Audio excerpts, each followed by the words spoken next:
Hey guys, I'm Rocco and welcome back to the YouTube channel. Today we're going to be talking about how I've gone from Gold 1 to an elite level player in basically 5 different methods. Now, I've changed a lot in my game in order to boost my ranking up to Elite 3. Before last week, I was sort of 15 and 2 and then finishing 22 and 8, 21 and 8, and it was causing me lots of issues there. So what I've done is I've adapted 5 things in my game, which we're going to run through in today's video with some video footage backup, and that will hopefully help you guys improve your game as well. If you haven't already, make sure you are subscribed to the channel, hit the bell as well so you don't miss a video. I'm trying to hit 1,000 subscribers by Christmas, so please help me in that journey. Now, point number 1 is going to be defending using your midfielders. In the background, I've just got one of my penalty shootouts, just for you guys to have something to watch while you're listening to me. So defending using your midfielders. Point number 2 is going to be making sure you've perfected the skill moves and using them in the correct areas. Point number 3 is making use of team press. Team press is really powerful this year, but you need to be making sure you are using it in the correct situations.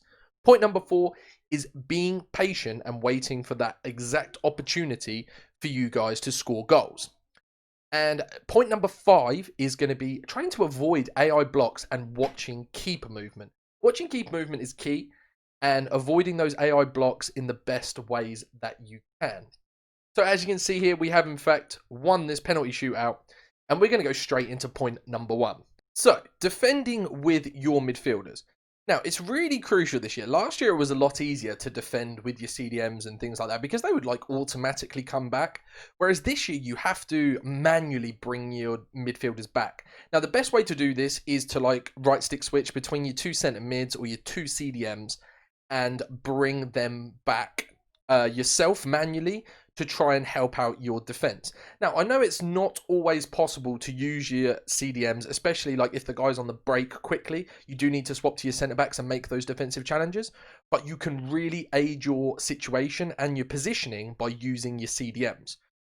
Now, I've got Wijnaldum and Pogba as my 2 CDMs in this team, and they've really kind of helped me out and allowed me to hit that elite level, especially if your opponent's sort of playing the ball around the box. Those 2 are really good at kind of intercepting the ball, and they will really help you out in a lot of different situations. So make sure that you are manually bringing your CDMs back and kind of cutting passing lanes and covering areas. That is really, really crucial when using your CDMs. Now, as I've said, you can't. It's very difficult if your opponent is on that counter attack. You do need to kind of push to your centre backs. But as soon as you have that opportunity to go to your CTM to cover space, your opponent, if they're a higher level, they are going to be playing the ball around and trying to find those key passes and cut those areas. And if you've just got your defenders back and you're not using your midfielders, it's going to be really, really difficult for you guys in those situations to defend. Especially if they've got high skillers, they're using lots of skill moves and things like that, it's really, really going to affect you. So it's absolutely crucial that you use your CDMs as much as you can to help you defend. As you can see from the footage, not all of it I'm using CDMs because I can't, but I'm trying to then switch to them, especially in like this situation here. I will then switch to Pogba, who will then cover the middle, and he will then allow my defenders to get back in position. The next point we're looking at is perfecting skill moves. Now, so many times over the last few weekends, before, say, this weekend, I've been practicing skill moves. Now, I haven't actually played FIFA properly until, say, FIFA 20, from probably FIFA 12. So for me, I had a lot of skill moves to learn and how to adapt and use them into my game. Now, the biggest part about this is making sure you don't practice your skill moves in FUT Champs games. I'm guilty of it, don't get me wrong, especially if I'm 2-1 up, 3-1 up in a game. I'm like, let me see if the Elastico is effective here. So I will be practicing the Elastico or practicing the heel-to-heel in situations that I shouldn't be. Now, in the clips, you're going to be seeing me using different skill moves like the scoop turn, the Elastico, the ball roll, the heel-to-heel in order for me to score goals. Now, all of these skill moves now I have perfected, and I just, like, it's kind of like muscle memory in your fingers and your buttons that you just know what to press and you know what skill move to use in certain situations. So I would recommend doing this in squad battles, doing it in the arena, practicing using these skill moves prior to you actually going into FUT Champs games. The worst thing you can do is be practicing these in FUT Champs games. You're going to lose the ball, you're going to concede goals, you're going to get wound up, and that is not an ideal situation that you would actually want to be in a FUT Champs game. So just make sure that you kind of learn the skill moves that you want to use, and then you use them in games where you know they're effective. Don't be sitting in a situation and then thinking in your head, you're running towards the goalkeeper, you're like, do I do the ball roll? Do I do the elastico? Which one should I do? You kind of need to get to a point where you know which skill move to use, and you know exactly which one that you need to do. As you can see in the clip here, I'm kind of waiting for an opportunity. Lacricator across to Salah, and then he does score the goal there. Now, the final clip here, which we will be looking at, is like right in the dire embers of the game. I get the ball through to Zaha.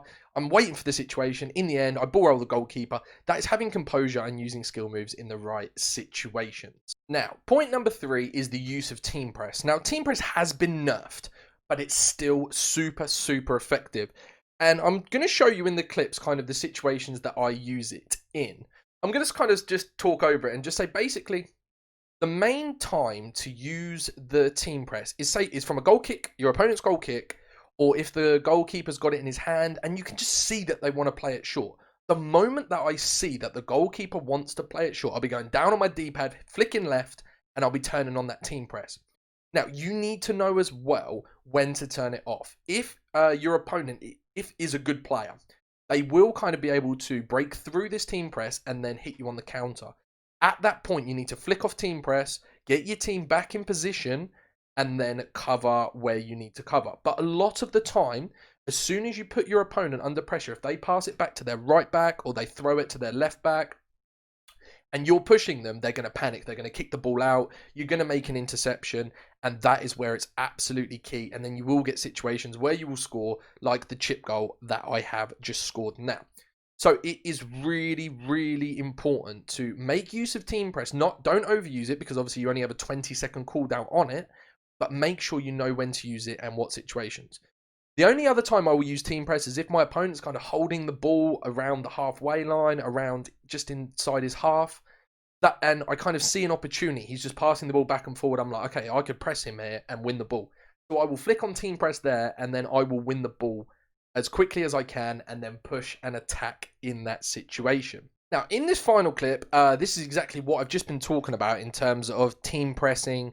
When your opponent's kind of just keeping the ball, he's passing it along, and you're like, I need to make that interception. So after he kind of chips it forward a little bit, I'll turn on that team press, and then I make that interception straight away with Wijnaldum, which then puts me in an attacking opportunity, and I can counterattack my opponent.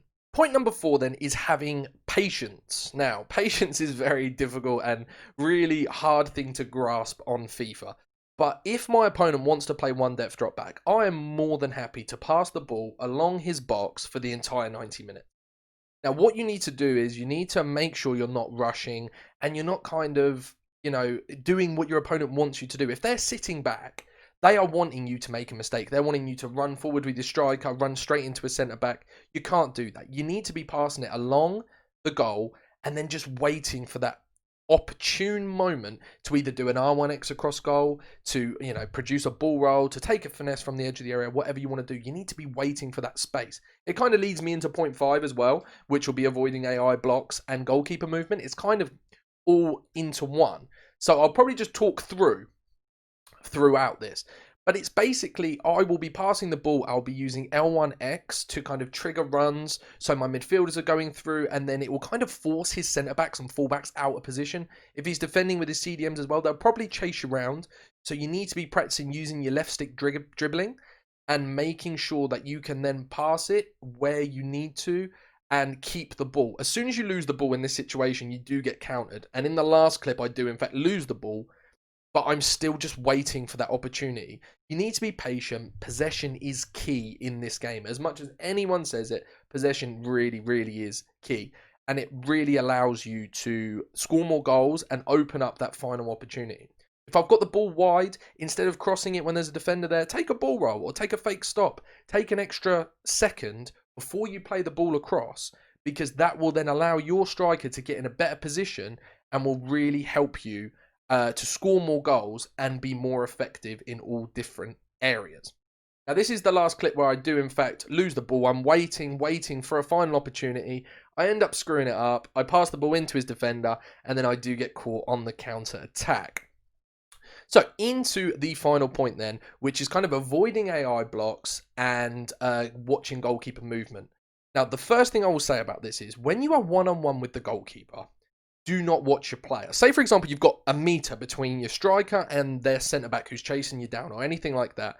Don't watch your player. You do not need to watch your player. Your player's not going to do anything that he wouldn't be doing. Your controller's there. You're controlling him the way you want to. Watch the goalkeeper. If your opponent moves their goalkeeper to the right, just shoot it near post. If your opponent covers the near post, shoot it far post. As soon as that goalkeeper movement is in place and they move to another position, their goalkeeper is absolutely in the mud. You can shoot it near post. Even if he's still there, he will miss it. So just watch the goalkeeper's movement. Now, in terms of avoiding AI blocks, now this obviously is not 100% foolproof, but you guys can give yourself the best possible opportunity to score goals. Now, the way to do that is take that extra skill move or that extra touch, the extra pass or whatever. If you see the fact that, okay, there's a meter between his centre-back and where you want to shoot, 9 times out of 10, right, his Varane or his VVD is going to lift his leg 100 miles in the air and it will block the chance. So make sure you take that extra touch, that extra skill move, and then get past the defender and then shoot. Do not shoot too early. Right, that is going to be the end of the video, guys. Watch this last clip here where I just take my time with Rashford, and that is the last game which allows me to hit Elite 3 this weekend. Now, I hope you have enjoyed it. If you have any questions or you want any further clarification, let me know down in the comments. Come ask me on Twitch. Check me out there and let me know exactly what you guys want in the next video. Alright guys, I hope you have enjoyed it, and as always, thanks for watching.